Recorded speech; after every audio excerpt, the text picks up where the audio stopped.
గారండి చెప్తుంటే మీకు కాదు. మళ్ళీ ఎందుకు వచ్చావు?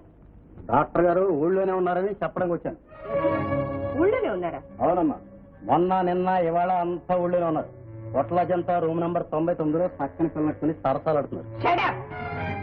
Hotel Ajanta room number 99. Hotel Ajanta room number 99. Hotel Ajanta room number 99.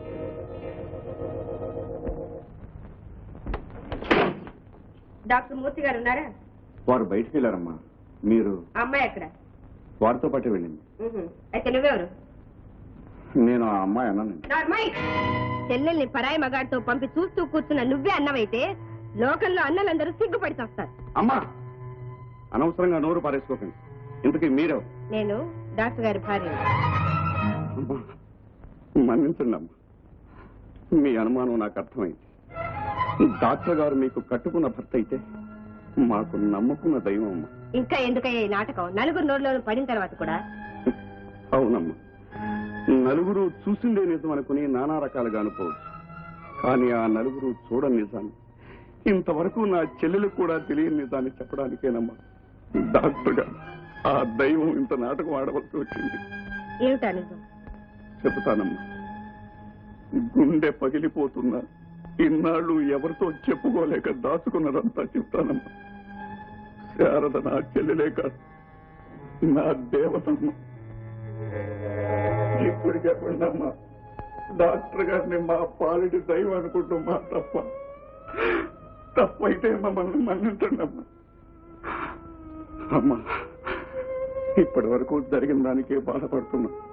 ఇంకా మీరు కూడా ఎందుకమ్మా బాధపడదు? వద్దమ్మా, ఇవాడే నా చెల్లెల్ని తీసుకుని ఊరు వెళ్ళిపోతాను. ఎలా రాసి పెట్టుంటే అలాగే జరుగుతుంది. ఆడదాన్ని కనుక ఈర్ష్యతో దేవత లాంటి మీ చెల్లెళ్ళు అనుమానించాను. నా దైవాన్ని అపార్థం చేసుకున్నాను. నన్ను క్షమించన్నయ్యా. అమ్మా, ఈ రోజు నుంచి శారద మన ఇద్దరికి చెల్లెలే. మా ఇంట్లోనే ఉంటుంది. మీ ఇంట్లోనా? పిచ్చిదా? వద్దమ్మా, వద్దు. త్యాగానికి కూడా ఒక హద్దు ఉండాలి. ఇది త్యాగం కాదు, నా ధర్మం. ఆయన భార్యగా నా కర్తవ్యం. ఇంకేం ఆలోచించకు. రేపు మంచి రోజు. శారదం తీసుకుని ఇంటికొచ్చే. అన్నయ్య, వెళ్ళొస్తానన్నయ్య. అమ్మా, మీ ఇద్దరు పార్వతీ పరమేశ్వరుడమ్మా.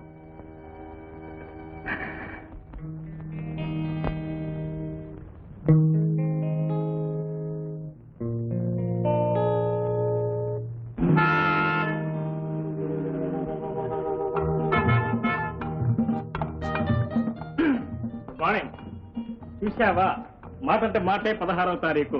సూర్యుడైనా రాత్రిపూట వస్తాడేమో కానీ మీరు అబద్ధం ఆడతారా? చాలా థ్యాంక్స్, ఇప్పటికైనా గ్రహించా. మరి హైదరాబాద్ లో ఆ విషయం అడగ. అసలు హైదరాబాద్ వెళ్ళలేదని కంటే. అదేంటి?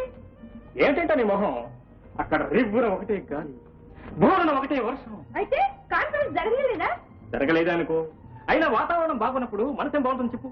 పైగా అక్కడికి వచ్చిన డాక్టర్లు 190 మంది కట్నం కోసం డిగ్రీలు పుచ్చుకున్న దగ్గర అసలు పసేది. మహా, మీరు మాత్రం మా నాన్నగారి చెవులు పిండి పుచ్చుకోలేదా? అలాగా? నన్ను తులాభారం వేసి నిన్ను నిలువునా కట్టబెట్టిన మీ నాన్నే నాకు ఇంకా బాకీ ఉంటాయి.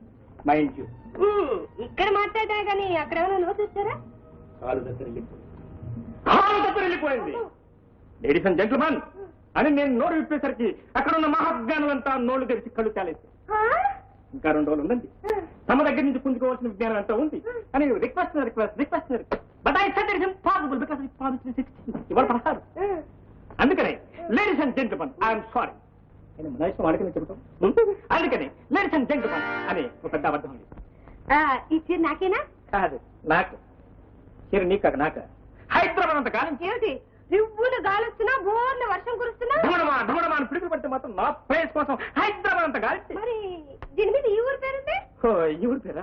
అదే సంఘీభావము సమైక్యత అని ఉంటాయి చూసావా, అవి వ్యాపారంలో కూడా ఉంటాయి. ఆ ఊరివి ఈ ఊరు వస్తాయి, ఈ ఊరివి ఈ ఊళ్ళోనే ఉంటాయి. Your right. ఇది బిజినెస్ రొటేషన్ అంటే రొటేషన్ బిజినెస్ రొటేషన్. ఏంటి అడుగుతున్నావు? ఇంకా రాలేదేమో అని. ఎవరు? చూస్తారుగా. ఎవరబ్బా? బంధువులా, మిత్రువులా, శత్రువులా?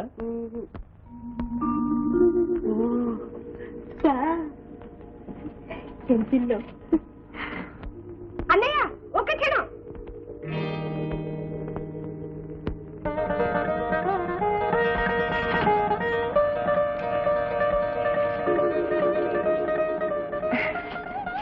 అన్నయ్య ఈవిడెవరు?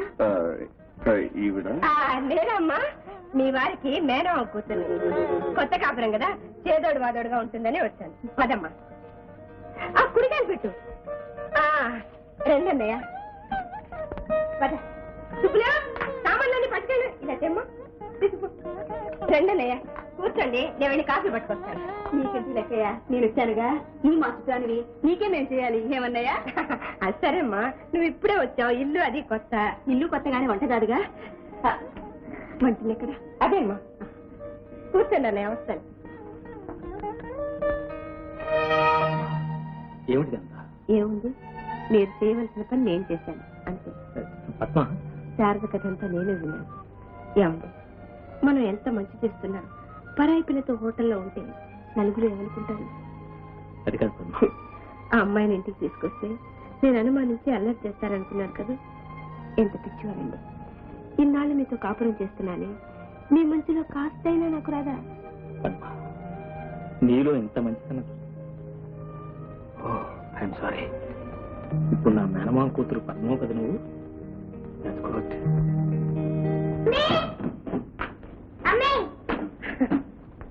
ఇదిగోనక్క. ఈవిడ పిన్ని బాబు. పిన్నంటే ఆంటీ.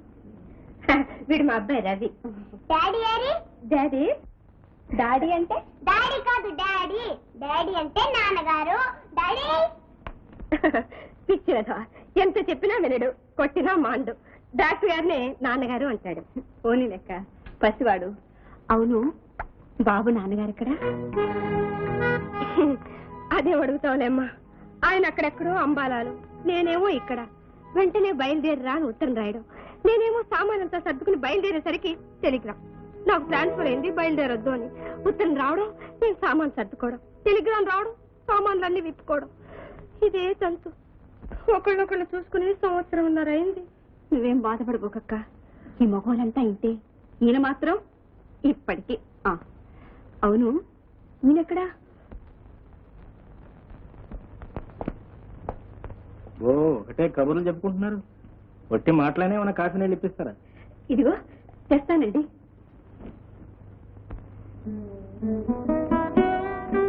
అమ్మా, డాక్టర్ గారు, నా చెల్లెలు ఒట్టి పిచ్చిది. ఎప్పుడు ఏం చేస్తుందో ఏమంటుందో. అలాంటి దాన్ని తీసుకొచ్చి మీ ఇంట్లో పెట్టారు. పర్వాలేదన్నయ్య, నువ్వేం దిగులు పడకు. శారద నీకెలాగో నాకు అలాగే చెల్లెలు అనుకుంటాను. కడుపులో పెట్టి దాచుకుంటాను. చెల్లెల్ని కాదమ్మా, కడుపులో చిచ్చు దాచుకుంటుంది. కేశవయ్య గారు, ఇక మీరు శారదనే వంటానికి వెళ్ళేది. ఇప్పుడు శారద మీ చెల్లెలు కాదు, నా పేషెంట్, మా పద్మ చెల్లెలు. బాబు,